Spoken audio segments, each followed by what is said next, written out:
What happens if you could travel back in time and eliminate the very conditions that made your existence possible? Imagine this. You build a time machine. The mechanics are sound. The math checks out. With the press of a button, you're no longer in the present. You're transported to a small town decades in the past. You walk the familiar streets your family once knew. You locate a man, an ordinary man, who at this moment in time has no idea that one day he will become your grandfather. And then you prevent him from meeting your grandmother. Or worse, you remove him from existence entirely. And in that moment, something impossible unfolds. If your grandfather never fathers your parent, and your parent never gives birth to you, how could you have existed to travel back and commit the act in the first place? This is the grandfather paradox, a thought experiment as simple in its setup as it is staggering in its implications. It's a loop of causality that appears airtight until we tug at its seams, and suddenly, time itself begins to unravel. The paradox does not ask merely what would happen if you changed the past. It asks whether changing the past might erase the future that enabled the change. It invites us into a logical and philosophical labyrinth, one where cause and effect chase each other in circles, neither willing to come first. But what makes the grandfather paradox more than a clever puzzle is its stubborn refusal to resolve cleanly. Unlike a riddle, it does not yield a satisfying answer with just the right insight. Instead, it raises unsettling questions about the nature of time, identity, and the limits of knowledge. If time travel were possible, would it allow for the past to be altered? Or is the very notion of changing the past a contradiction in terms? In fiction, we entertain these ideas freely, characters leaping across timelines, rewriting destinies, disappearing as their histories are erased. But in logic and physics, the stakes are higher. We don't merely suspend disbelief. We challenge the coherence of time itself. Is the past immutable, a frozen record that can only be observed but never touched? Or is it somehow dynamic, subject to branching paths and unintended consequences? Or is there something deeply flawed in the way we conceive of time to begin with? The grandfather paradox does not only draw attention because of its sci-fi flavor. It endures because it quietly destabilizes our most basic assumptions. Cause leads to effect, or so we think. But if we tamper with the sequence, what becomes of the story? It is here in this delicate tangle of logic that we begin our exploration. The grandfather paradox is not the product of a single mind, nor does it belong to one field of study. Rather, it has emerged and evolved at the intersection of philosophy, logic, and theoretical physics, a kind of intellectual mirage that has haunted thinkers for more than a century. Though the exact phrase grandfather paradox is relatively modern, the idea of paradoxes involving time travel has been with us in one form or another since antiquity. In early philosophical texts, we can find precursors to temporal contradictions, moments where thinkers puzzled over the consistency of cause and effect, the permanence of events, and the philosophical structure of time. But the grandfather paradox as we know it today crystallized in the early 20th century, when science fiction began to explore the possibilities of time travel more seriously. Writers like Herbert George Wells, particularly in The Time Machine, 1895, opened the imaginative doorway, not just to traveling through time, but to interfering with it. Yet Wells, like many early authors, focused more on the concept of forward motion in time, treating the past as an inaccessible domain. The idea of changing the past, and the logical contradictions that arise from it, became more prominent in the decades that followed. In 1943, the science fiction writer René Barjavel gave voice to the grandfather paradox explicitly in his novel Le Voyageur Imprudent, Future Times 3. In it, a man travels back in time and kills his ancestor, thus erasing his own existence. This simple act gave birth to a conceptual tension that has only deepened since. But beyond fiction, the paradox drew the attention of philosophers and scientists alike. As theoretical physics advanced in the 20th century, particularly through Einstein's theory of relativity, time was no longer seen as a static background. It became something flexible, curved, warped, even looped, a fourth dimension that could, in principle, be navigated. This opened up the serious possibility, at least mathematically, of time travel. And with it came the inevitable consequence. What happens if one tampers with causality? In the realm of logic, the paradox touches upon classical principles of consistency. According to logical determinism, if something has happened, it cannot be changed. But the grandfather paradox introduces a scenario in which an effect undoes its own cause, creating a contradiction that cannot be resolved within the bounds of conventional reasoning.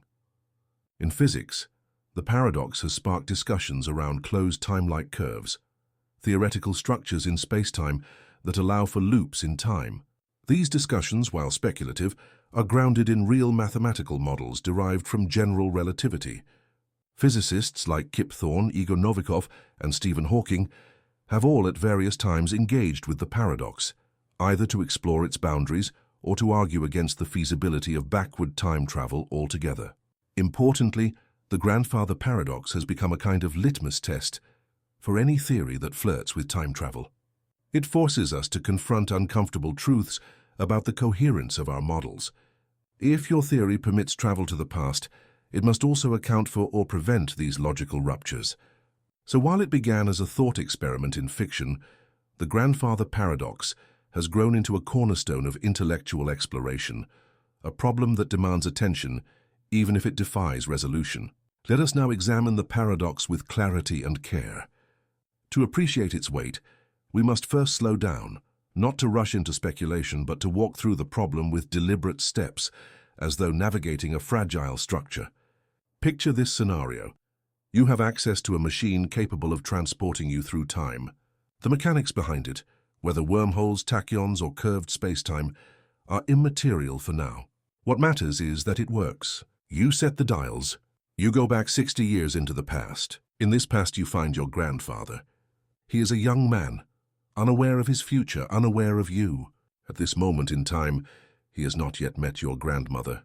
The union that will one day result in your parent, Pu, and eventually in you, Tui, has not yet occurred. Now suppose that for reasons known only to you, you take an irreversible action. You prevent that union. Perhaps you speak a single word that changes his path. Perhaps you intervene with force. The specific method is not important. What matters is the outcome. Your grandfather never meets your grandmother. Your parent is never born, and thus neither are you. But this leads us to a disturbing loop. If you were never born, then you could not have traveled back in time. And if you did not travel back, then you did not interfere. If you did not interfere, then your grandfather did meet your grandmother. Your parent was born. And so were you, which means you did go back. The cycle resets. This is the essence of the grandfather paradox, a contradiction born from an action that eliminates its own possibility. It's a loop where cause and effect fold into one another like an impossible origami. We cannot find a stable footing. Every time we try to establish a timeline, it unravels under scrutiny. Let's consider the structure logically. If you travel to the past and prevent your own existence, then you cannot have traveled to the past. But if you did not travel to the past, then your existence was never prevented. But if your existence was not prevented, then you did travel to the past, and so the loop begins again. Some have likened it to the problem of pulling the rug out from under your own feet, and then asking how you managed to do it if you were never standing on the rug to begin with. This paradox is not just a narrative inconvenience. It challenges our understanding of how causality works. It suggests that if time travel to the past is possible, then either the past must somehow protect itself from alteration, as if guarded by an invisible hand that forbids contradiction, or we must accept the existence of timelines where paradoxes are allowed, where logic, as we understand it, no longer holds. And yet some pause here. They ask, is it really a contradiction, or are we simply not seeing the bigger picture? Might there be interpretations of time or of reality itself, where events do not flow in neat single-file order? Could the universe allow for multiple histories, multiple yous? Or perhaps are we using flawed language and flawed intuitions to describe a system that cannot be reduced to such binaries? The paradox leaves us suspended, a contradiction on the surface, a riddle beneath. It is not merely about the grandfather. That is only the character we use to make the logic visceral. The paradox is, in truth, about the boundaries of what can happen and the tools we use to decide what is possible. Having laid out the structure of the paradox, we can now explore the initial interpretations it invites, the surface-level responses that thinkers, storytellers, and scientists have offered in an effort to grasp its implications. One of the most common early reactions to the grandfather paradox is the idea of impossibility by contradiction. That is, time travel to the past must be fundamentally impossible, not because the physics disallow it outright, but because any scenario in which one could alter the past leads directly to logical inconsistency.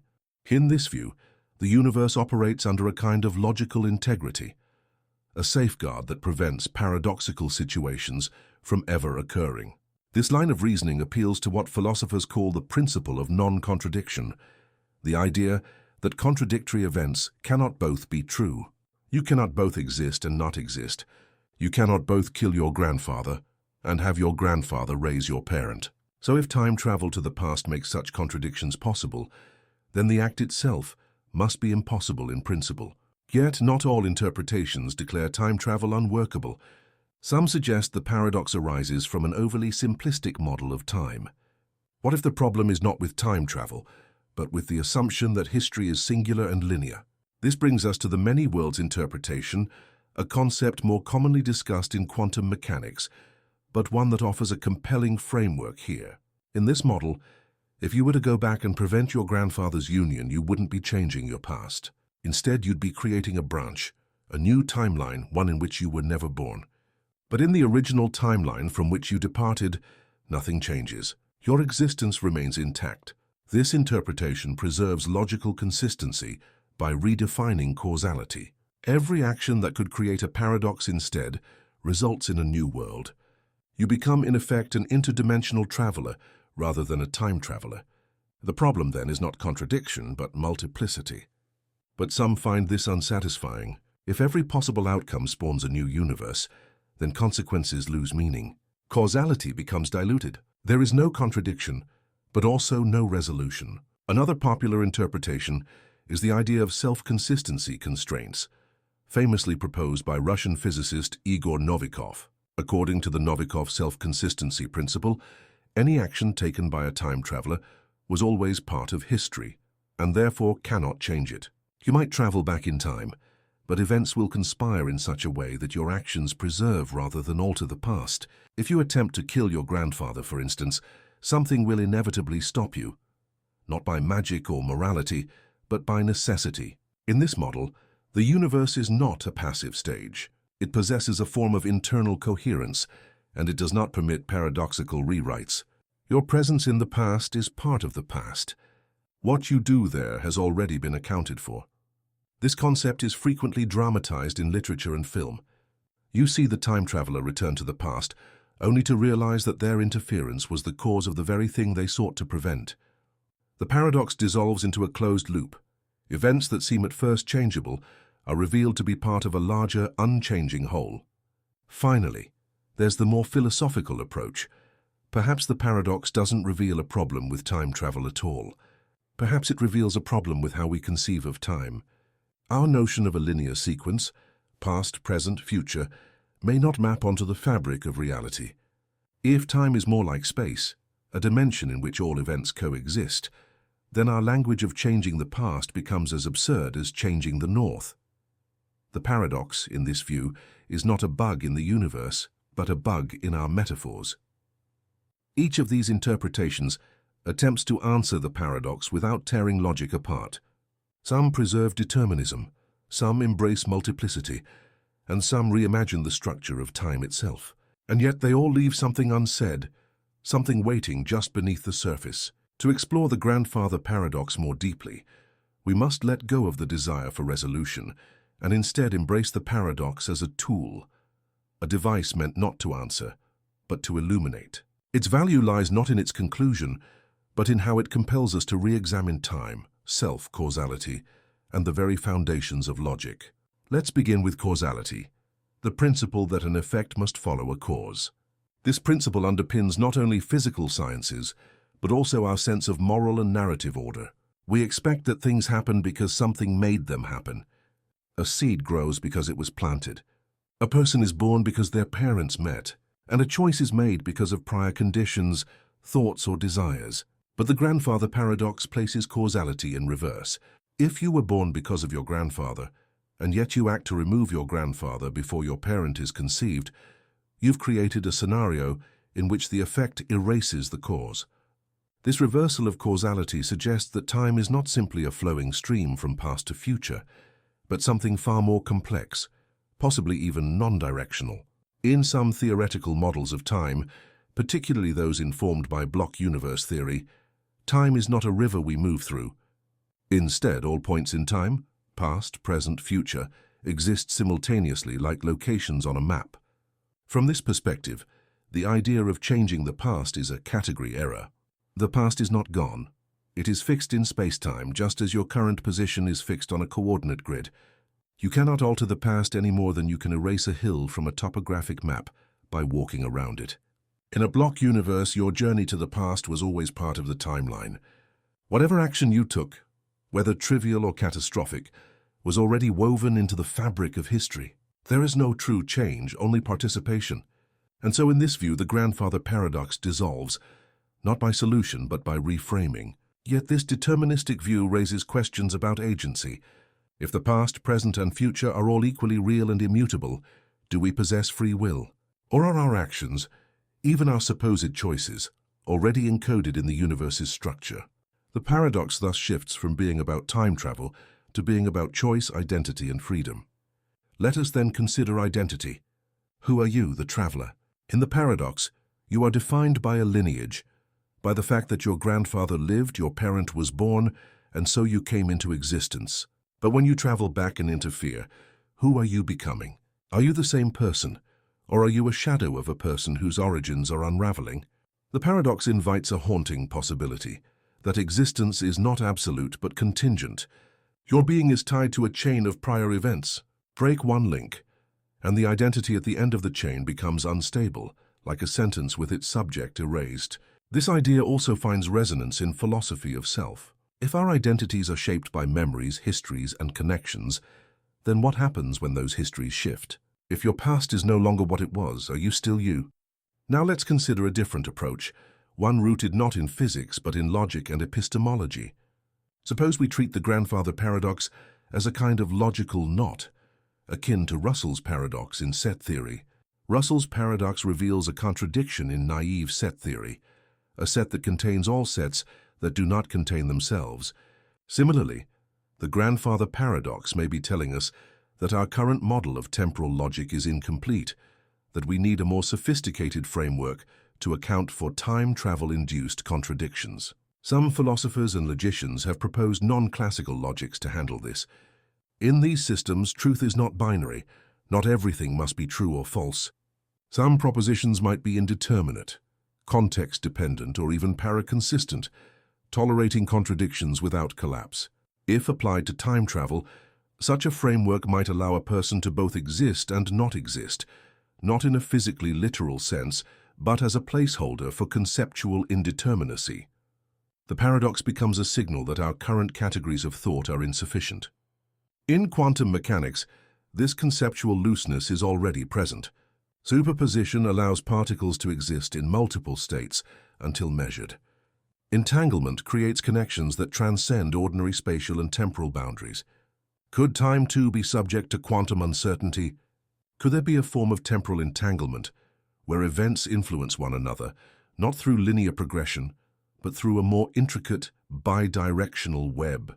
This line of thought has led some theorists to entertain the possibility of retrocausality, the idea that future events can influence the past. While still speculative and highly controversial, retrocausality suggests that causation may not be a one-way street. In such a world, the grandfather paradox would not be a contradiction, but a natural if unsettling feature of reality. And then there is the notion of closed time-like curves, CTCs, solutions to Einstein's field equations that allow for paths in space-time to loop back on themselves. In these models, a traveler could, in theory, revisit their own past. But once again, constraints emerge. The Novikov self-consistency principle often accompanies CTCs to ensure that any events occurring along the loop are logically consistent. You may be able to visit the past, but you cannot change it in a way that creates contradiction. Interestingly, some quantum models propose CTCs with quantum logic, where information is transferred in peculiar ways. These models are not widely accepted, and they remain mostly theoretical. But they hint at the possibility that our classical intuitions about time may be artifacts of macroscopic thinking, and that at deeper levels of reality, time may behave very differently. What unites all these perspectives, block universe, many worlds, retro-causality, self-consistency, logical revision, is the recognition that the grandfather paradox is not merely a curiosity. It is a lens. It reveals not only what we don't know about time, but what we may never know unless we fundamentally alter the tools of our inquiry. In this sense, the grandfather paradox is not about killing one's ancestor. It is about confronting the limits of explanation and standing quietly before the unknown. As we step back from the technicalities and deeper models, the grandfather paradox begins to reveal its broader resonance, not just as a riddle of time travel, but as a metaphor for the fragility of systems, the interconnectedness of events, and the delicate tensions that define human understanding. At its core, the paradox forces us to question the reliability of cause and effect, and in doing so, it encourages us to reflect on how many of our assumptions, in science, in philosophy, even in personal life, rely on linearity, predictability, and consistency. We believe that our choices stem from past experiences. We construct narratives in which present decisions lead to future outcomes. But the grandfather paradox asks, what if that narrative isn't as stable as we imagine? In this light, the paradox becomes more than a scientific puzzle. It becomes a philosophical mirror, one that reflects the ambiguity of our own lives. We are all, in a sense, travelers in time, not through machines or wormholes, but through memory, decision, and consequence. And at many moments we face questions that echo the paradox's structure. What if I hadn't made that choice? What if I had taken a different path? If I could go back, would I change it, and would I still be me? These are not just personal musings. They are deeply philosophical inquiries about identity and continuity. The grandfather paradox, in abstracting this process, allows us to see our lives in a different frame, one where events are not just chronological, but entangled. It also invites us to consider ethical and existential dimensions. If it were possible to change the past, would we be morally obligated to do so? Could we erase suffering, prevent injustice, but at what cost, and with what unforeseen consequences? In speculative fiction, this becomes fertile ground.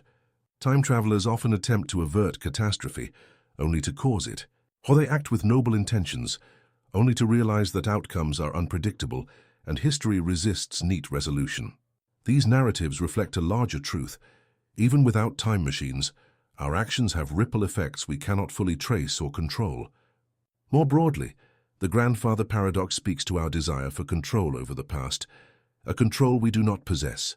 Whether through regret, longing, or speculation, we revisit our histories seeking clarity or transformation. But the paradox suggests that such efforts may be inherently unstable. The past once lived becomes both immutable and mysterious, a landscape that shaped us, but one we cannot reshape without unraveling ourselves. Even in scientific discourse, the paradox humbles us. It reminds physicists and philosophers alike that our current models, for all their elegance, still break down at the edges. At the fringes of understanding, contradictions emerge not because the universe is flawed, but because our tools for measuring it are incomplete, and so we are left not with a solution, but with an opening, a window into uncertainty, a doorway into philosophical humility. The grandfather paradox does not close the book on time. It opens a new chapter, one where time is not simply a backdrop to existence, but a character in the story, elusive and untamed. And so the grandfather paradox remains, unresolved, unyielding, quietly powerful. It sits at the boundary where imagination meets logic, where science brushes against philosophy, and where questions are more enduring than answers. Not because it defies explanation outright, but because it challenges the very shape of explanation itself. We may never know whether time travel to the past is possible. We may never resolve the contradiction of altering what has already been, but in grappling with the paradox, we learn something subtler, that knowledge is not always a matter of conclusion. Sometimes it is the space between ideas, the quiet tension between what could be and what must not, that reveals the most. The grandfather paradox does not demand a final word. It invites a continued dialogue. In contemplating it, we are reminded that the universe is not obligated to align with our intuitions. That causality, identity, time, these may not be as simple as they seem, and that the very act of thinking deeply, even into contradictions, is its own kind of insight. Perhaps that is the real gift of the paradox. Not the mystery of time travel, but the reflection it draws from us. A calm, enduring wonder in the face of what cannot be fully known. It is here in that stillness of thought that we leave the question, not answered but beautifully open.